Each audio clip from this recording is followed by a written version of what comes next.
Yung mga isi-ship na cuttings ng mansanitas, ito po ay isprehan namin ng anaa. Kasi para po pag nag-travel siya, isprehan mo nga.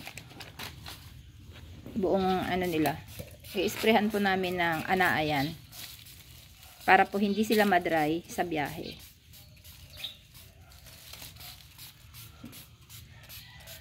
May extra po ito 'di ba ang nakalagay 20 pieces pero ginawa po naming 25 para po in case na sobra po yung mga binayad nyo, meron na kaming extra na ano ba yun? May extra po yan. Tapos babalutin po yan ng papel para mas mas hindi siya okay na yan. Na nga yung talian natin. Tatalian nyo. Na lang. Ha? Tape. Pwede rin. Pwede rin. Hindi, talian mo na lang.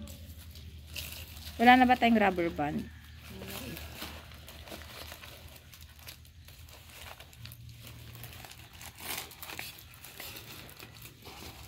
Yan. Akin na yung papel niya. Akin na ito. Ito mas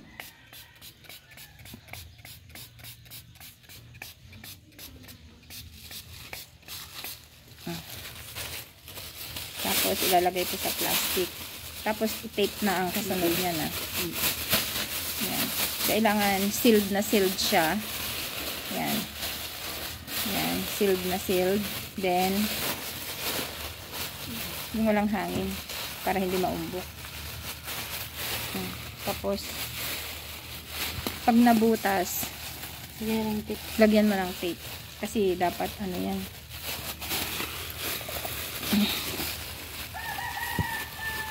I-tape mo.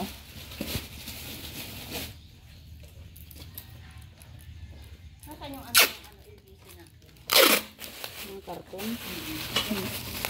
Dala dun sa kabila eh. Hindi pwede. Hindi pwede yun. Paikutan. Hindi sila na ang mag-ano. Oo, sila doon.